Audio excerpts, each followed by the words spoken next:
Hare Krishna, Krishna, Krishna, Hare Hare, Hare Ram, Ram, Hare.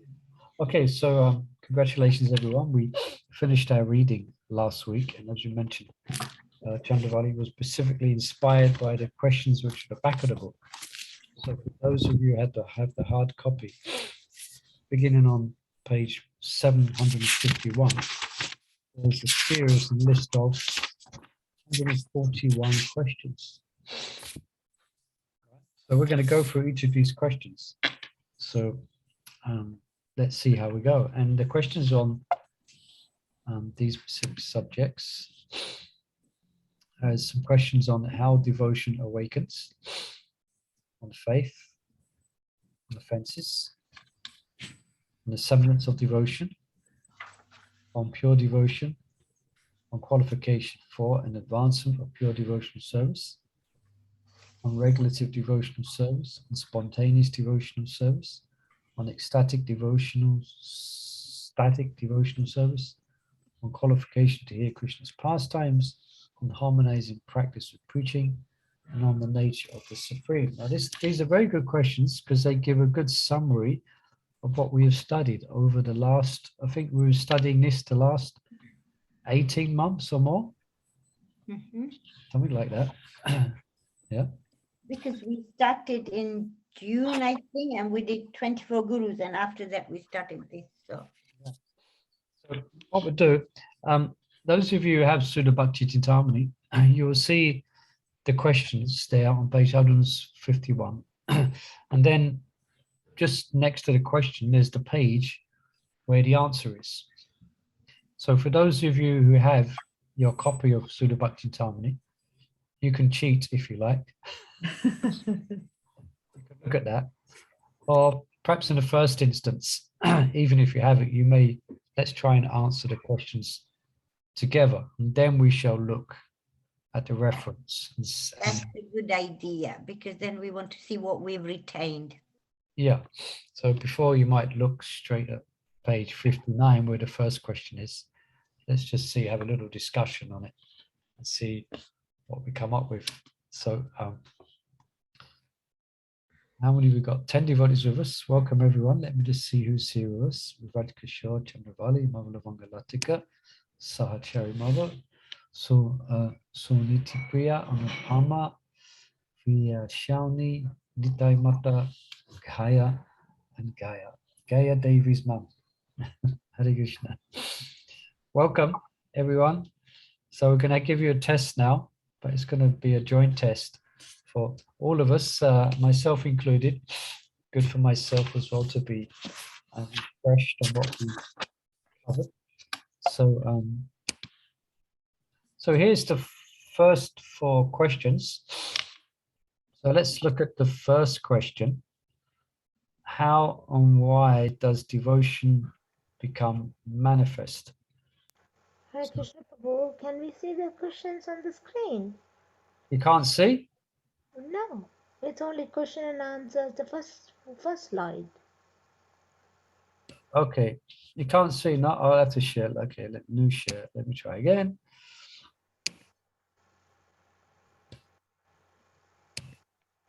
What about that? Yes, thank you, Prabhu. Okay. Thank you for mentioning it. I would have gone on without even knowing you couldn't see the questions. Okay, so let's think back then. So how does devotion awaken? This is a series of questions based on this subject. The first question is, in of itself, the title.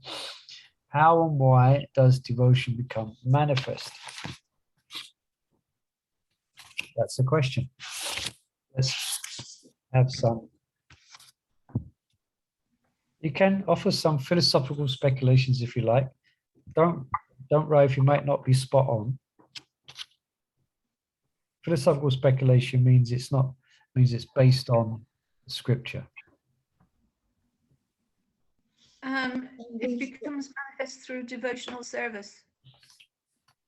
Engaging in devotional service. Okay, so that's one. So Mavala Bangal is saying that it devotion manifests by simply engaging in devotional service. I think that's not wrong, is it? That's correct. That's what we understand. Anybody else? What is association of a devotee? Very good. Yeah, association of devotees. So we have engaging in devotional service, and perhaps the Previous sukrti, piety, previous bhakti mukhi sukriti. sukrti, yeah. So three answers there. By engaging in devotional service itself, by the association of devotees, perhaps by devotional service performed in a previous life. Yeah, and it's a like spontaneous attraction could be. Yeah, so you're saying it could be naturally attracted from Yeah, a previous life. yeah, So you have a natural attraction yeah. to devotees and to devotional service. And this Sangha as well, Muli Prabhu, Yep. what we're doing now as well. Yeah, so you could say that's association of devotees, isn't it? Yes, you Yeah. can say that, yeah. Association of devotees. This is how devotion becomes manifest. Now, From that, can we say, these four kind of people who come to Krishna? Yeah. So Chato Vido Bhajanti Mam Juna Sukriti Arjuna Gyani Jigna Artati Gyani Chapatadosapa. Yeah, just explain more. So then the one who is like looking for knowledge or, inquisitive about on that side would then come up to devotion. Yeah. Although that verse is quoted to show how all four of those persons come to devotional service, because they're all pious people.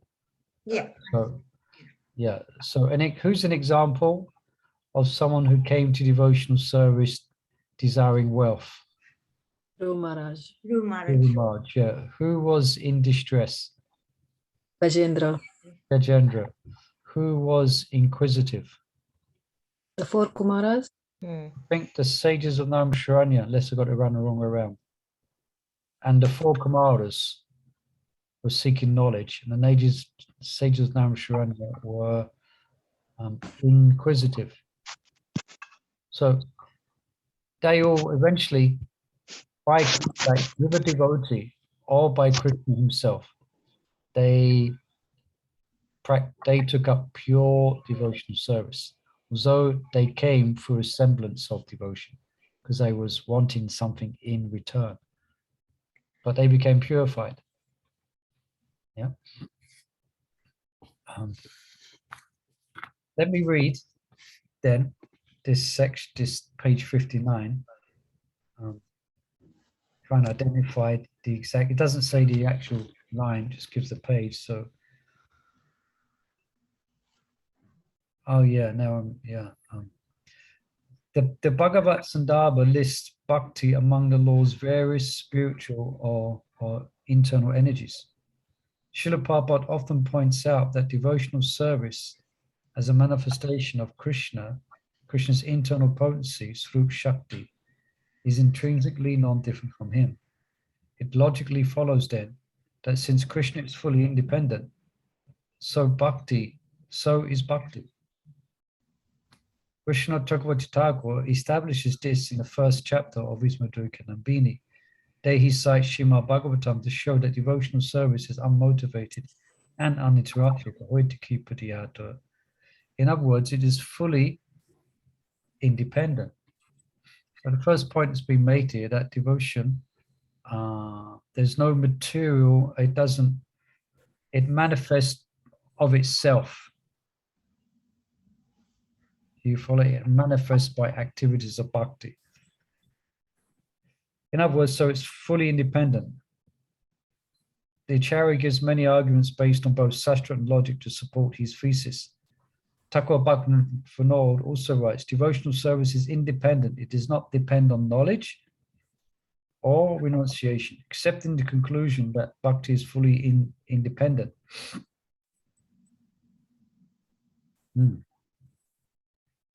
It is therefore more accurate to say that it manifests by itself, to say that it is acquired. All right, so a bit of a a different line of answer. Did you catch the answer? So it manifests itself. Yeah, like we learned before, bhakti comes from bhakti. Yeah, that's it. Bhakti Mukhi. Yeah. So you could say, I mean, all your answers were correct in one sense, but the answer specifically here is that it manifests because of bhakti. We could say, I was actually going to say that. Is it well done. Bhakti decides to take up residence in your, does she take up residence in your heart? And that's how. Yeah, but that, and so the next question is kind of linked. Perhaps next time I'll put these questions up one by one. So now, why does devotion then? So why does it? Okay, it's independent and it's derived from bhaktis, but why does it become manifest in some living entities and not in others? That's the next question. Is it due to qualification required? Yeah. What's the word for qualification in Sanskrit? It's adhikar. Yeah. I got this one. So bhakti is there already in everybody, but That's a good point. Yeah. and depends on the soul, which is awakened by the thing we spoke about. Yeah, it's awakened by. By devotion, like say in the association of devotees. I mean, it's like you said when you came to the temple, if like when you go to the temple, you just feel, oh, I'm home. You know, when I come at 4 o'clock in the morning, when I open the door and just peace, it's really nice. I'm home, you know, not scared being outside, and you know, it's already there, but the atmosphere, devotees brings it out. Yeah, you've kind of answered it in you could say not in a precise way, but you've given the answer. The answer is, anyone else would like to? I was thinking, Prabhu, the mango is a mango. It's kind of ripe, an unripe mango. Yeah, give an example of the ripe mango and the unripe mango. How's it relevant to the question? Because not everybody in some living entities are not in others. So the devotion, it takes time to, because it is inside, it's hidden. Yeah, I mean, no doubt. Yeah, for some it may take time, but what's the medium? At the medium, that's spark. Oh, yeah. Why does devotion manifest in some living entities and not in others? The question's not been directly answered yet. Prabhu, it is also your desire, because everything at the end, your desire that you wanted to. Okay, so Nimai Mata is saying it's to the desire of the jiva. Yeah, desire the jiva, because I'm hankering. We are hankering anyway. Well, yeah. Because we hanker and then we yeah. So hankering, desire. Anybody else? I'm looking for a more. The answer is quite simple. Prabhu, is it because some devotees belonging Yes, Hare Krishna. Give the knowledge to some and not to the others? That's it. Unless one is favored by a pure devotee, one cannot attain a platform of devotional service. So why does devotion become manifest in some living entities and not in others? Because they're favored by a pure devotee. Yeah. Was that a fair? I don't know. It's not a trick. It wasn't a trick question, I don't think, but you answered it in a different way. Why does devotion become manifest in some living entities and not in others? Now, the question which I'll ask, which is not here, which I remember when we're studying this, is what type of devotee will give devotion? A pure devotee. What did you say? Pure devotee? Yeah, Nimai Mata, you said? Madhyamadikari, yeah. So generally it's the Madhyamadikari, the Kanishtas, they can give devotion in the form that they can distribute Prabhupada's books. You know, anyone at any level can distribute Prabhupada's books, but really the uttamas are the ones who are making distinction between non-devotees and devotees. They're the ones who act influenced by compassion, and they will take up the preaching mission. That's the Madhyam Bhaktas. Prabhu, can I ask you Yeah. a question before? Now, you said here, favored by pure devotees. Okay, but sometimes, if you see two set of people, uh, there are people who met Srila Prabhupada. I myself know there's one devotee's father met Srila Prabhupada, so much favored, spoken to Srila Prabhupada, but he couldn't become a Krishna conscious. He couldn't even forget being a devotee or trying to be devotee. At least he couldn't accept what Srila Prabhupada was saying. So I was thinking, Prabhu, so there comes your sukrti as well. Is that not right? If I understood your question, yeah, obviously, you can't. You can't. That's saying you can't take a horse to water and force it to drink. Yeah. Also, the jiva, also, yeah, the devotee or the jiva himself has to accept what the devotee is giving. Hmm. The jiva always has independence; he can accept it or not. Okay. But the devotee will offer. Yeah. Okay. All right. Okay. So then there's the third question here. May the word devotion also apply to the dedication shown by demigod worshippers or self-worship of some impersonalists? So the word devotion, can it be applied? So say, for example, you may go to you may visit or see a Durga temple or Shiva temple, and they will pay their obeisances, they will be singing prayers, and singing bhajans, and there'd be worship of the deity, you know. So can devotion be applied in that respect? No. No, only for Krishna. Yeah. Can you Yeah. elaborate more? Sorry? Oh, bhakti is only for Krishna. Yeah, that's in essence correct. Yeah. Yeah. And the demigod worshippers, they're just less intelligent than the devotees because they're just looking for material things. So Krishna has given them the faith to worship demigods for that reason. Yeah, that's basically the answer I would say. Right, yeah. Let's just look here. Yeah. Yeah, so in other words, the actual strict definition of bhakti or devotion is spoken only in terms of the jiva's relationship with the Supreme Lord. Yeah.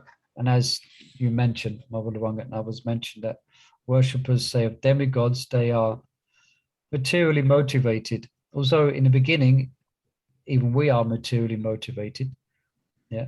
So that's why beginner's devotion is often, there's questions about this, it's a semblance of devotion.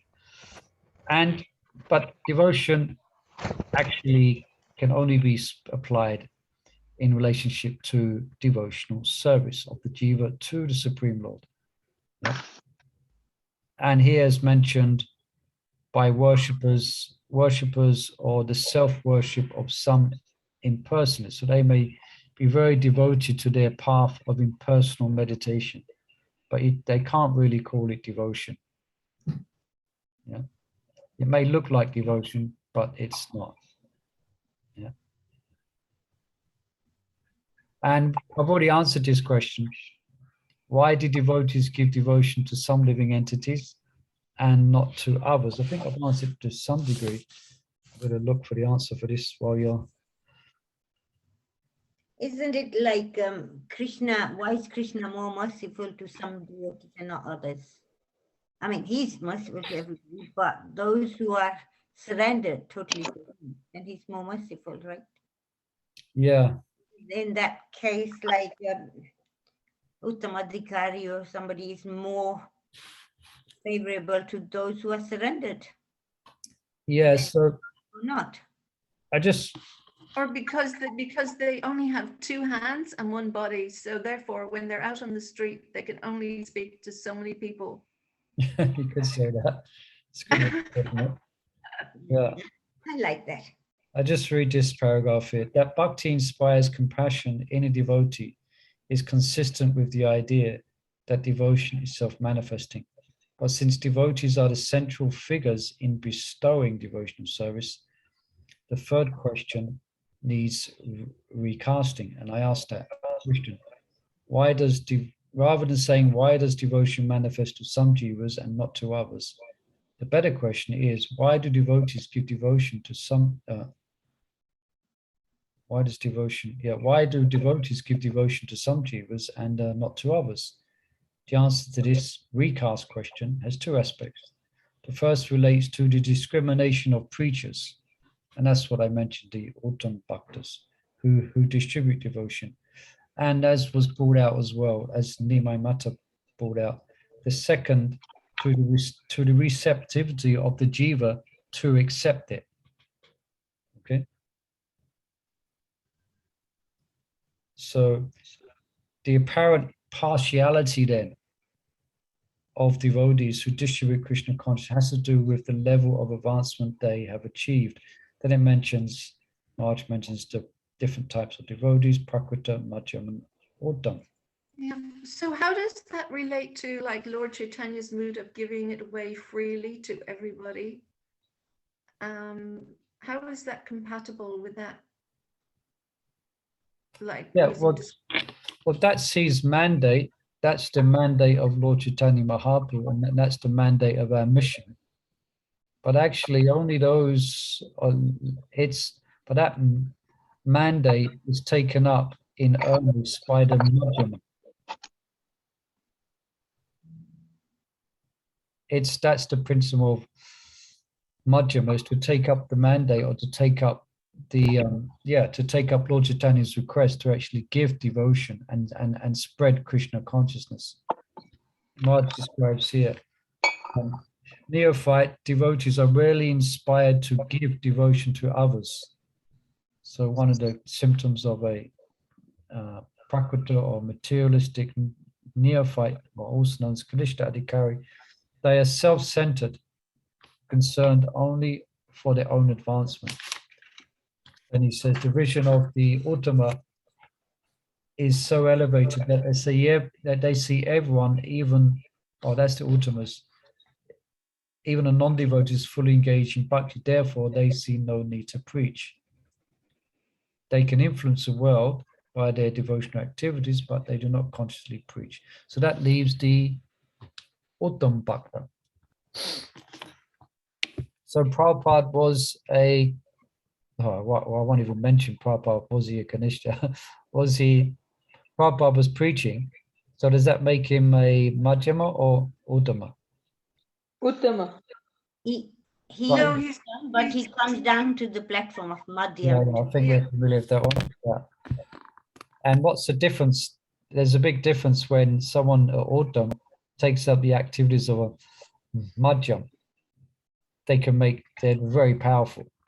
Like Prabhupada was very powerful and potent in preaching, because he was so elevated.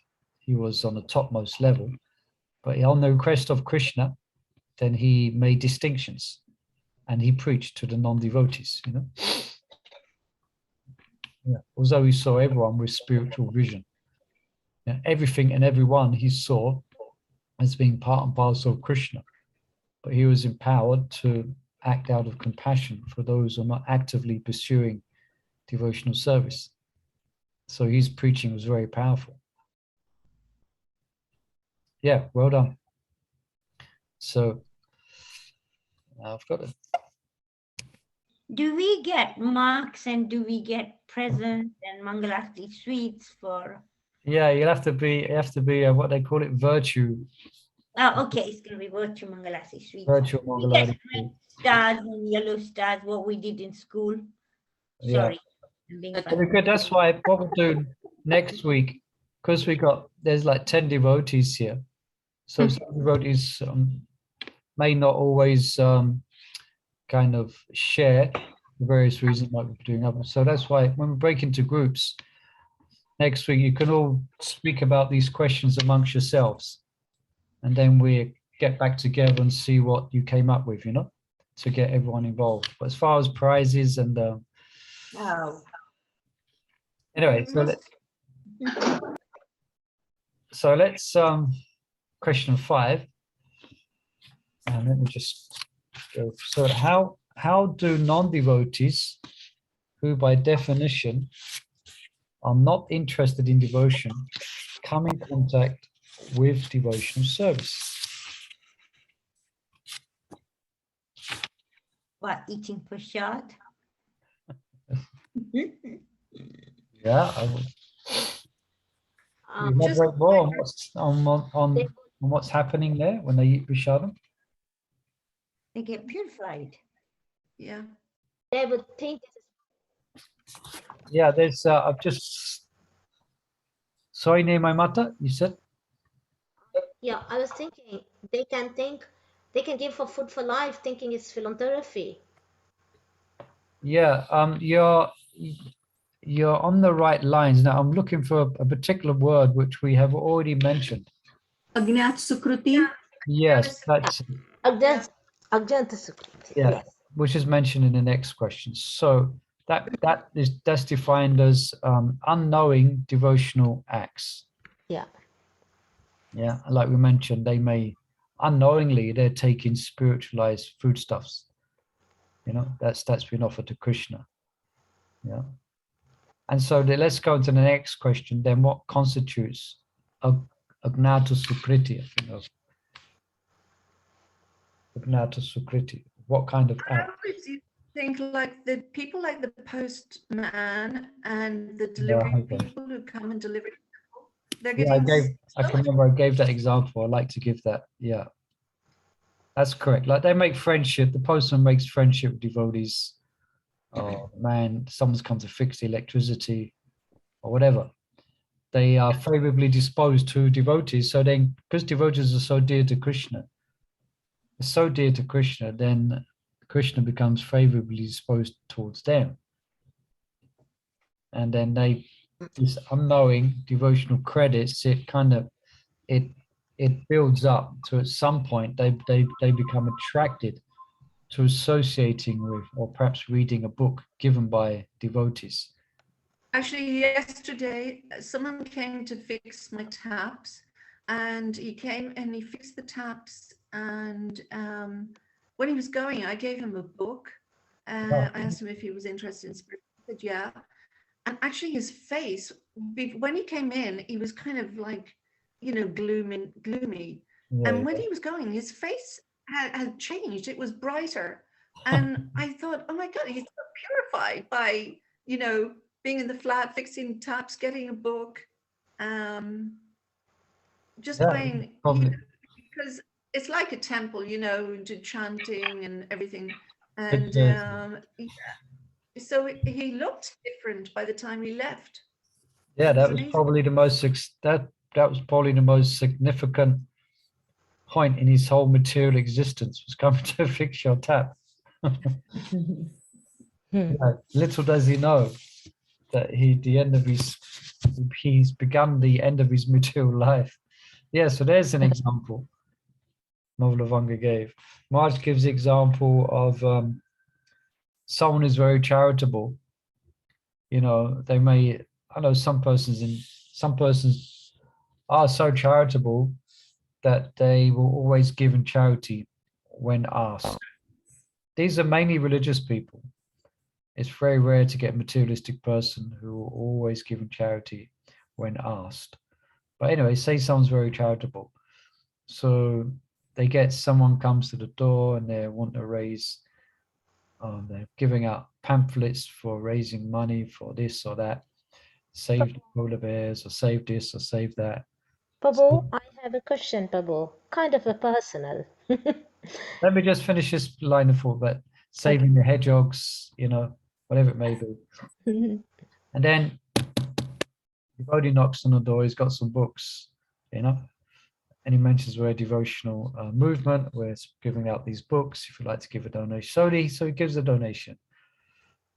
And so then now eventually, because of that, he gets credit for that, and say he then takes up devotion.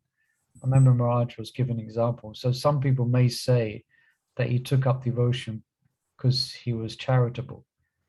But remember, devotion is not dependent upon anything material. It's dependent on bhakti. It's because he had a charitable disposition. He happened to give charity to a devotee, which is actually termed as bhakti.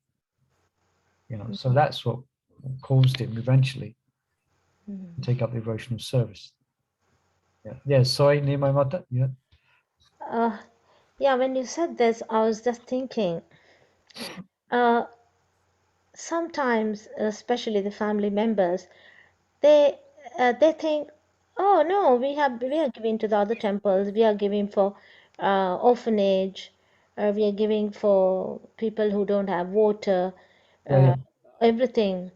But when it comes to please give something for the Krishna TOVP, my God, it doesn't budge an inch. And I get, I'm sorry to you, I get paranoid basically. For 10, not one day, I've been asking for 10 years, 12 years, I've been begging and begging. Doesn't work. Why like this, Prabhu? Okay. Yeah, obviously they're non-devotees and they don't share the same vision of the TOVP that we do. On top of that, they ask, and I have been sending the video, top of that, they ask, what happened to you? Why are you like this? I said, what do you mean? Why am But at least for other people, they will think, okay, anyway, I'm giving everywhere. Let me give something. Okay. At least to stop her asking. It's not that they don't have, they have so much. Can Yeah. give thousands and thousands, but doesn't come for Krishna. Yeah, but at least in the Bhagavad Gita chapter 12, Krishna explains that the first principle is that one should meditate upon him with undeviated devotion. And then he mentions if you can't do that, then one should take up the activities of sadhana bhakti, then develop a desire, and then come to that platform of always meditating on Krishna. And if you can't do that, you should work for Krishna. And if you can't do that, if you can't work for Krishna, you should sacrifice some of the fruits of your work to Krishna. And if you can't do that, you should at least give charity somewhere to someone.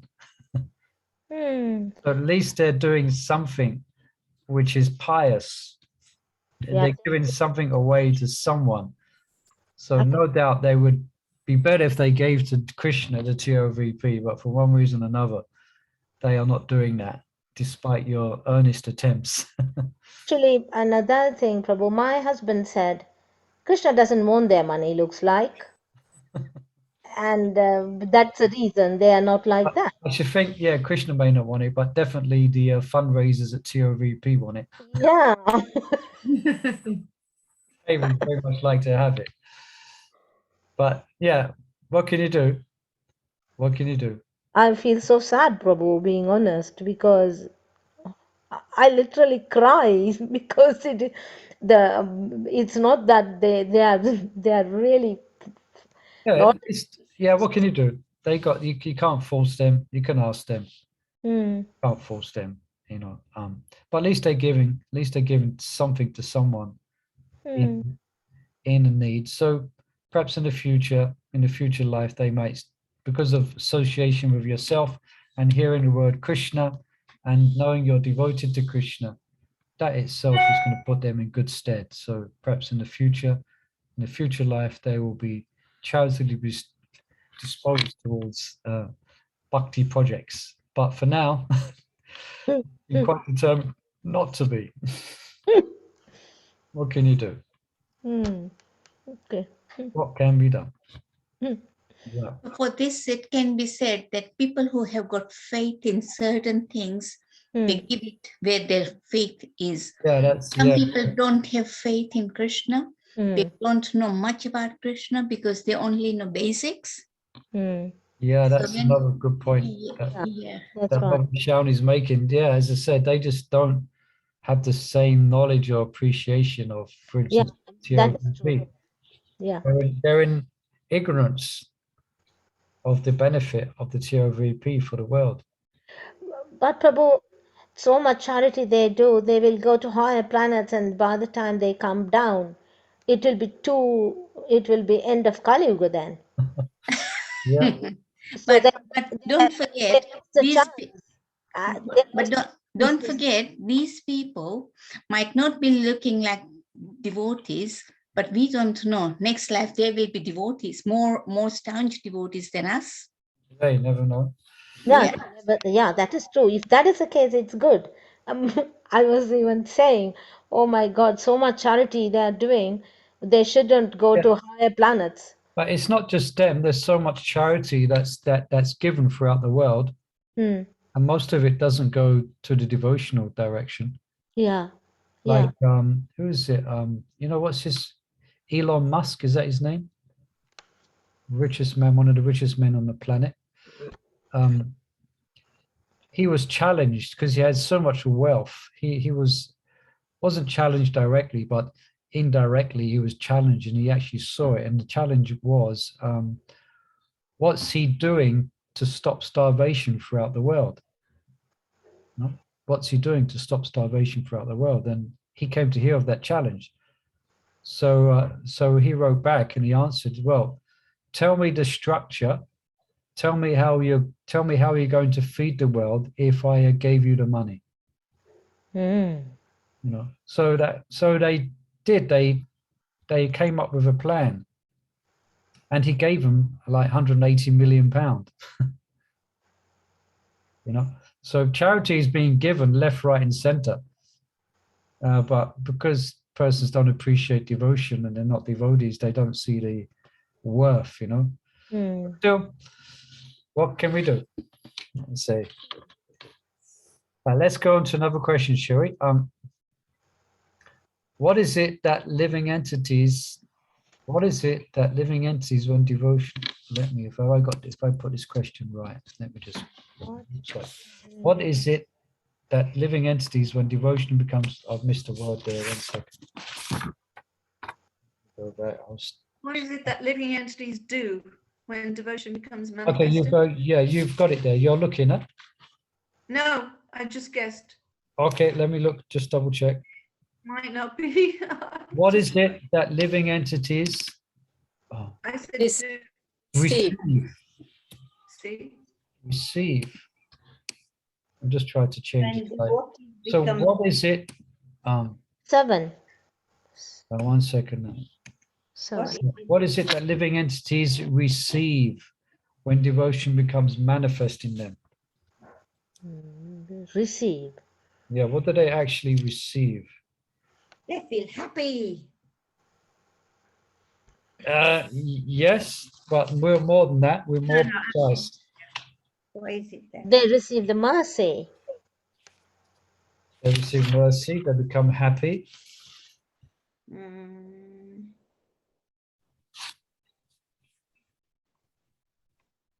And they get attraction, they get attached also. Yeah. Yes, but no. Huh. I like the yes and no. What is it? What is Detached it? from material things. They have faith and then they progress from then on. Seed. They lose interest in. Someone said something there. Was that Sahachari Mavi said something there? Seed. Seed. Seed of devotion. Yes. 10 points to Mother Sahachari. Okay, 5 points. Mhm. Did Yeah. you look at question 8 though before you said that? Did you look at the answers, Sahachari, or did you know? No, I saw the question, 8th question, and I That's what I thought. Yeah. Oh, yeah, that's it. If you look at the, rare intelligence, she just looked at question 8. Okay. So what they receive is the seed known as the Bhakti Lada Bija. Yeah. Now that's figurative. It's not like we go on the street and we give out packets of seeds to everyone. It's figurative. So the seed of the creeper of pure devotion. Okay. What is it more precisely?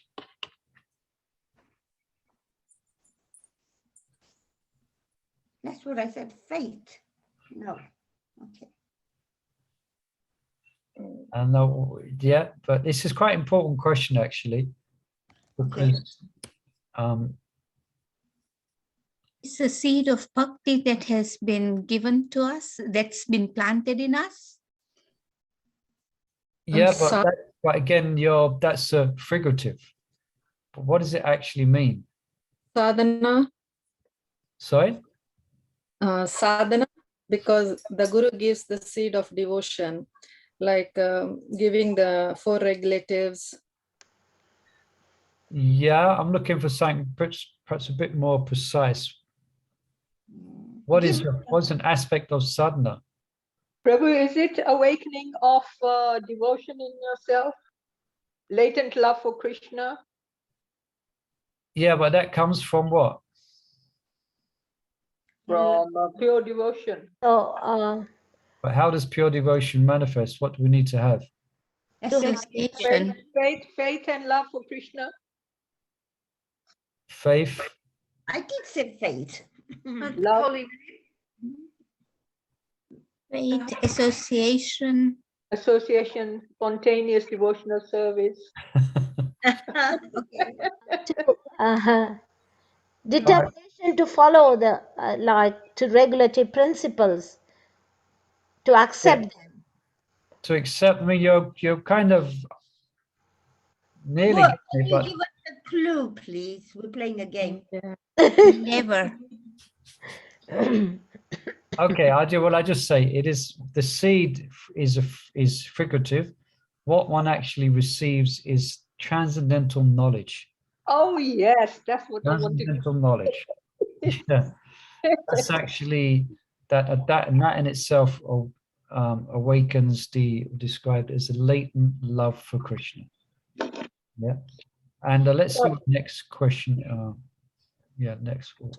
What's wrong with my faith? Now, so you got that. So it's transcendental. That a seed is knowledge actually. The seed is a figurative description for actually receiving the knowledge of pure devotion. Now, I'm just and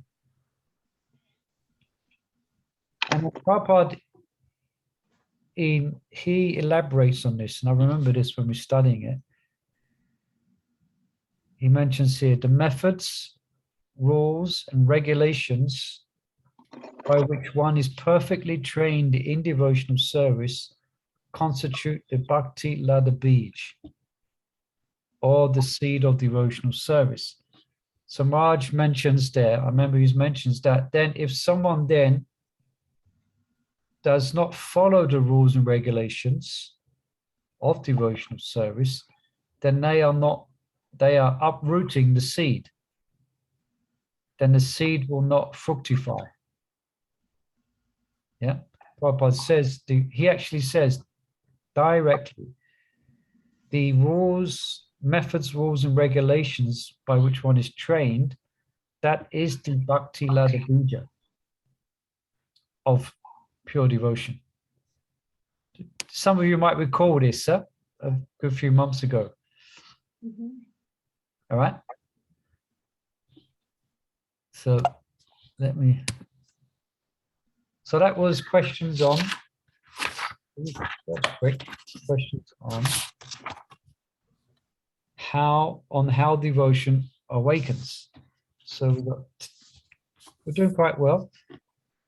So here's questions on faith. Okay, how and why does pure faith sprout from the creeper of pure devotion? So think about that.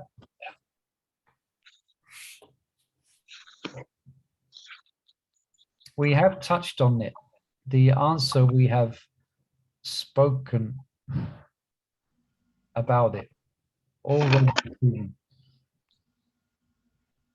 How and why does pure faith sprout from the creeper of pure devotion? Because bhakti breeds bhakti. Yeah, must admit, it's quite a kind of a deep question to understand. How and why does pure faith? So that's what we've been given by Prabhupada. The creeper of pure devotion. Let me read it. It begins, how and why does pure faith sprout from the creeper of pure devotion? It begins to sprout when the results of unwitting devotional service, as we describe, ajnata sukrti, of innocent souls, accumulate to awaken in them an interest in the Lord. Yeah, so we touched on that already. Yeah, so ajnata sukrti, it accumulates, and this then leads them to have been interested in the Lord. Then Maharaj gives a series of events that happens. I remember I had this on a slide, these different stages. That leads to them to associate with saintly persons, and the teachings and behavior makes a lasting impression on these persons, and they contemplate these impressions. They develop faith in Vaishnavas. That faith is confirmed from within by the super soul, like you're doing the right thing, keep on going. Yeah, and that solidifies in the commitment to what they're hearing from devotees. So this awakening of firm commitment is the first sprout of the creeper of devotion, pure faith. You follow that? Shraddha, that pure faith is the ajnata sukriti is the beginning. Then they associate with devotees, and those devotees have a marked impression upon them. Yeah, and they contemplate that, and they meditate, and that impression becomes confirmed by the super soul. And then at some point they make a commitment to what they've heard. They take it up as a practice in their life. Yeah. So then there's the next question is, what are examples of possible causes of distraction from the path of pure faith? Okay, so someone's got pure faith, they've come, they've taken up devotion. Why do some people get distracted? Because maybe, like, for instance, some people had a guru who fell down, or, you know, devotees may be acting in ways that are contrary to the scriptures, so they might lose. They might have, in other words, Lavanga Latika's mentioned, their faith in the process might be somewhat superficial, you could say. So when their instructor or their superiors fall away, then they become doubtful about the process. So their faith is kind of somewhat superficial. Yeah, I mean, it's a test that, no doubt, it's a great test when one's guru may fall away. But there are many devotees who've had that happen, and they remain faithful to the process, you know. So what else did you say, Mother Lavanga Latika? You said another thing there. Just devotees. Doing things according to, you know, the instructions of their guru, or disobeying the orders of the spiritual master, or just not following the process correctly or properly. It may uproot their faith. Let me just. How about Apara Sampradayas, Murli Prabhu? They deviate from the path, you know. Say that again. Once again. Apara Sampradayas, the Gopi Baba Club, and Sahaj. Yeah. The Ritviks. Yeah. Ritviks, or so a misunderstanding, or a wrong understanding of the philosophy. The Therefore, root cause will be the offenses to the Vaishnavas. offenses to Vaishnavas, offenses to the holy name. Yeah, these are all correct, I think. Let me just read here, see if I'll pick out the actual, what Marge is referring to. They still have lots of material desires, probably. Yeah, material desires. You know, Now, these material desires can be, what's the word? They can be frozen. In other words, in a sense that when you take up devotion, then you Yes. don't act accordingly. You get the spiritual strength to not act according to the samskaras that you have of material life, until eventually at some point they will go and you won't have to battle with them. But if one is making offenses to devotees and therefore they're offending bhakti, so they will lose the shelter of bhakti, then those material desires will again become very prominent. And they will be forced to, then they will fall away in pursuit of those material desires.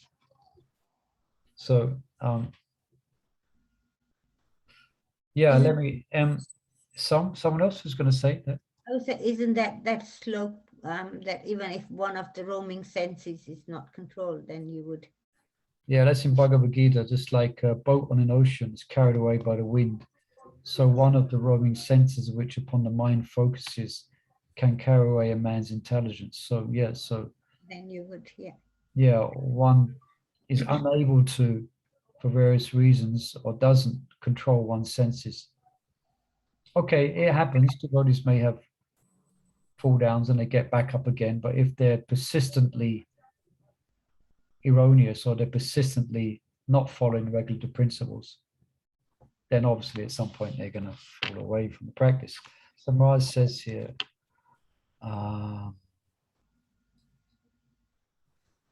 by misfortune or lack of discrimination, conditioned souls receive seeds other than bhakti bija.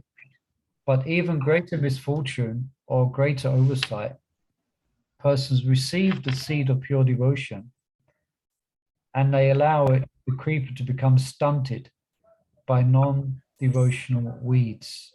So we've been discussing those weeds. The result of such neglect is impure faith.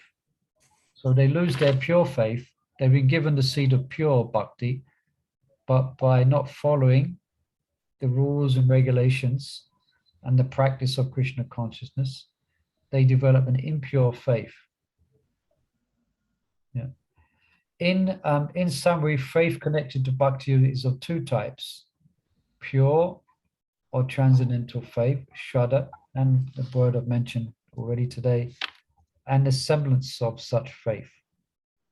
The seed of the creeper of the semblance of devotion, abhas bhakti lata bija, a shadow, is planted in the hearts of living entities through contact with incomplete, imperfect, or distorted knowledge. Once sown in the heart, once accepted, by the aspirant, this seed sprouts into the semblance of faith, which then impels the recipients to practice the semblance of devotion. It's a slight different subject, but okay, sorry, I was reading the wrong section, but anyway, so here's the answer actually. Srila Prabhupada mentions the following: not properly accepting the seed of the spiritual master's instructions, not watering the seed properly, and not uprooting unwanted creepers, and therefore succumbing to their influence. So that's the answer to question 2. Again, as we did correctly come up with these, I think, in our discussion.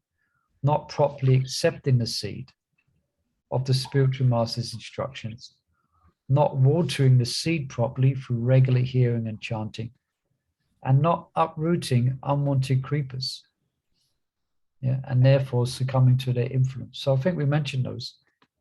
Prabhu, what are the unwanted creepers? Can you enlighten? I mean, can you give a few examples? Yeah, that's mentioned, that's elaborated upon in the Chaitanya Charitamrita, I think Prabhupada quotes from Srila Bhaktisiddhanta Saraswati Thakur. One of them that comes to mind, he mentions that someone wants to make money out of devotional acts. Yeah, that's an impurity that can uproot. Or someone, what other examples? Or someone is just someone is duplicitous in their devotional acts, or someone is envious towards other devotees. I'll have to look for the actual quote, but there's extensive quote there. He mentions even animal killing. Bhaktisiddhanta mentions.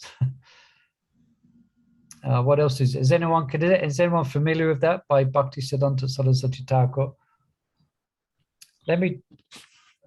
I'll take some time to find it.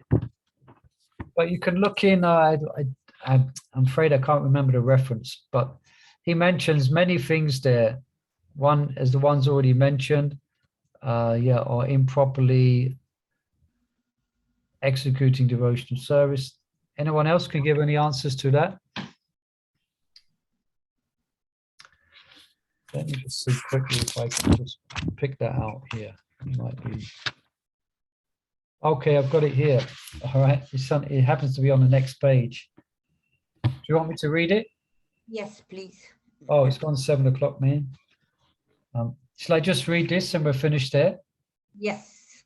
It'll take about 4 minutes to read, okay? Okay, so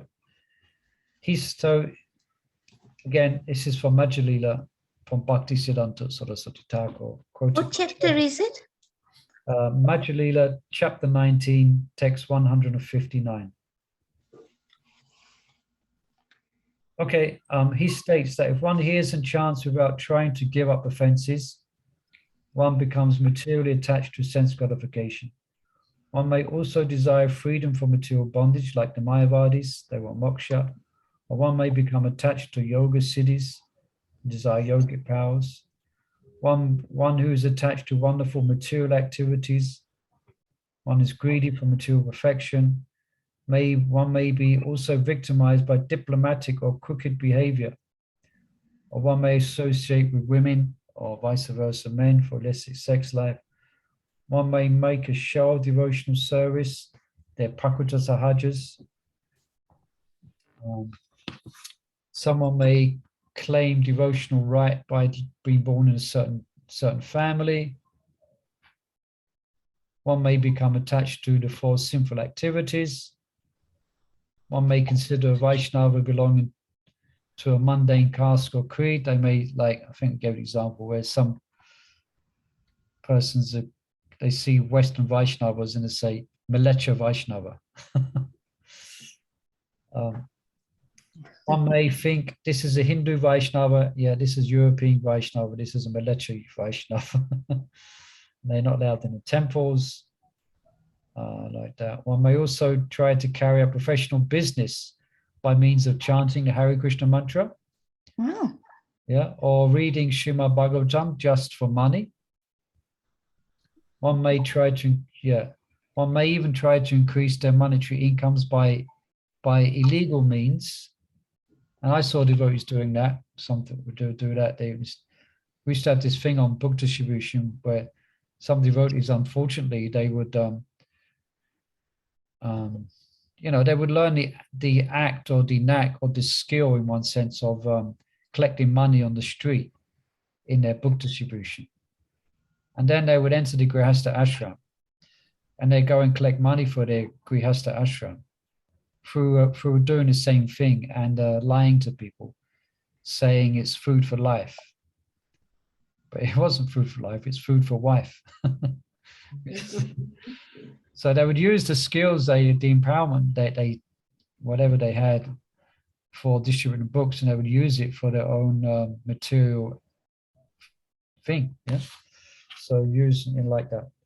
May become a cheap Vaishnava, may chant in secluded place, trying to get adoration. One desires mundane reputation. One may become supporter of the hereditary caste. Yeah.